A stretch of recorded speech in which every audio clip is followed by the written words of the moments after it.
ভারতীয় ধর্মীয় জীবনে গুরুরূপে পূজিত যে মহান তাপস তিনিই হলেন কৃষ্ণ দ্বৈপায়ন বেদব্যাস। এই কারণে তাঁর জন্মতিথি শ্রাবণী পূর্ণিমাকে গুরু পূর্ণিমা রূপে পালন করা হয়। একই সত্তার বিভিন্ন রূপে প্রকাশ দেখতে পাওয়া যায় মহর্ষি দ্বৈপায়ন বেদব্যাসের মধ্যে। তিনি ভারতের পুরাণ ও মহাকাব্যের এক উল্লেখযোগ্য ঋষি চরিত্র।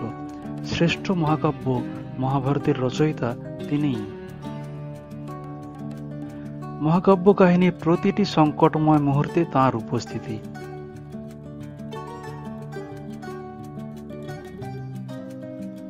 বেদের বহু মন্ত্রের রচয়িতা ও বহু শাস্ত্রের জনক ঋষি পরাশর তাঁর পিতা, মাতার নাম সত্যবতী।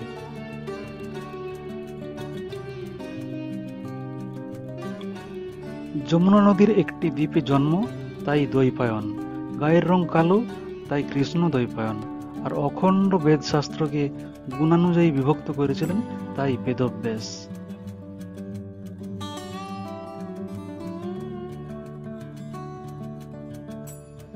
মহাভারতের বর্ণনা অনুযায়ী মোটেই ঋষিসুলভ চেহারা তাঁর ছিল না। ঘোর কৃষ্ণবর্ণের বিশাল বপু, মাথায় পিঙ্গল জটাভার, যথেষ্ট ভীতি উদ্রেককারী চেহারা। মাতা সত্যবতীর কন্যকা অবস্থায় তাঁর আবির্ভাব। পরবর্তীতে সত্যবতীর ও রাজা শান্তনুর দুই পুত্র চিত্রাঙ্গদ ও বিচিত্রবীর্যের মৃত্যু হলে রাজা শান্তনুর ও দেবী গঙ্গার পুত্র বিশ্বের পরামর্শক্রমে সত্যবতী কর্তৃক আহত হয়ে তাঁরই নির্দেশক্রমে অম্বিকা ও অম্বালিকার গর্ভে পরবর্তী বংশপ্রবাহ অক্ষুণ্ণ রাখেন তখনকার রীতি অনুযায়ী। সরস্বতী নদীর তীরে যেখানে তিনি তপস্যা করতেন, একদিন দেখলেন একটা ছোট্ট চড়ুই পাখি তার দুই শাবককে খাইয়ে দিচ্ছে। দৃশ্যটি দেখে তার মনে অপত্য স্নেহ জেগে উঠল।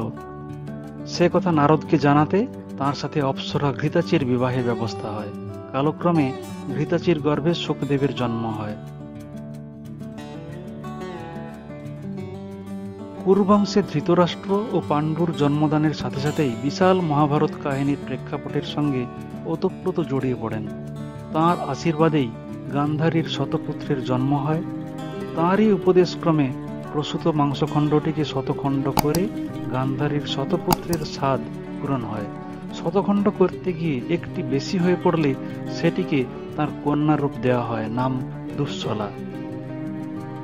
মহাভারতের প্রতিটি সংকটময় পরিস্থিতিতে মহর্ষি বেদব্যাসের আবির্ভাব হয়েছে এবং অবশ্যই ত্রাতার ভূমিকায়। পাণ্ডবদের সাথে পাঞ্চালী দ্রৌপদীর বিবাহ নিয়ে সংকট উপস্থিত হলে সময়ানুগ উপদেশ দেন। কুরুক্ষেত্রের যুদ্ধ অনিবার্য হয়ে উঠলে ধৃতরাষ্ট্রকে দিব্য দৃষ্টি দিতে চান, কিন্তু ধর্ম অধর্মের যুদ্ধে অধর্মের পালক ধৃতরাষ্ট্র ফলাফল সম্পর্কে ভীত হয়ে সঞ্জয়কে সেই দৃষ্টি দেওয়ার জন্য অনুরোধ করেন। কুরুক্ষেত্রের যুদ্ধে শতপুত্রের মৃত্যু হলে শোকাতুরা গান্ধারী পাণ্ডবদের অভিশাপ দিয়ে ধ্বংস করতে উদ্যত হলে ব্যাসদেব তাকে এমন সর্বনাশ কর্মে নিরস্ত করেন। এইভাবে মহাভারতে প্রতিটি উল্লেখযোগ্য নাটকীয় মুহূর্তে ব্যাসদেবের উপস্থিতি দেখতে পাওয়া যায়।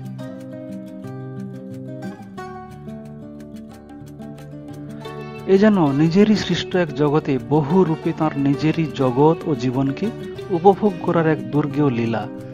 সঞ্জয়ের অনুরোধেই মহাযুদ্ধের পর মহাভারতের কাহিনী লেখায় প্রবৃত্ত হন ব্যাসদেব।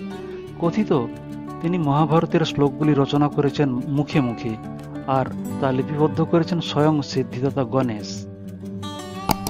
মহাভারত কেবল ঐতিহাসিক কাহিনী মাত্র নয়, এতে বিবৃত হয়েছে ভারতবর্ষের চিরকালীন ধর্ম, দর্শন, তপস্যা, রাজনীতি, জীবনচর্যা, লোকাচার প্রভৃতি।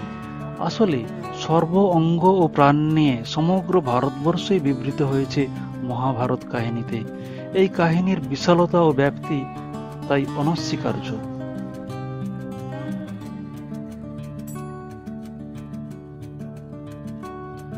মহাভারত মহাকাব্য রচনা ছাড়াও ব্যাসদেব সমগ্র বেদকে ঋক, সাম, যজু, অথর্ব এই চার ভাগে ভাগ করেছিলেন।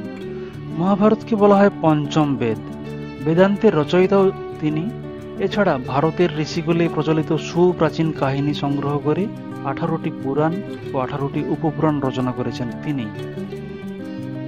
অগ্নিবর্চস, অসিত, দেবল, মিত্রায়ুষ, বৈশম্পায়ন, সাবর্ণী, সুমন্ত, সুত প্রভৃতিরা হলেন তাঁর সুযোগ্য শিষ্যগণ।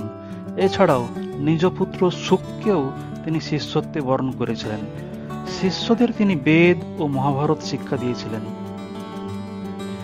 মহাভারতের বিশাল ঘটনা কণ্ঠস্থ করে তাঁরাই তা প্রকাশ ও প্রচার করেন বিভিন্ন দিকে। সরস্বতী তীরে নিজ সাধনভূমি বদ্রিকাশ্রমে সমাধি অবস্থায় তিনি ইহলোক ত্যাগ করেন।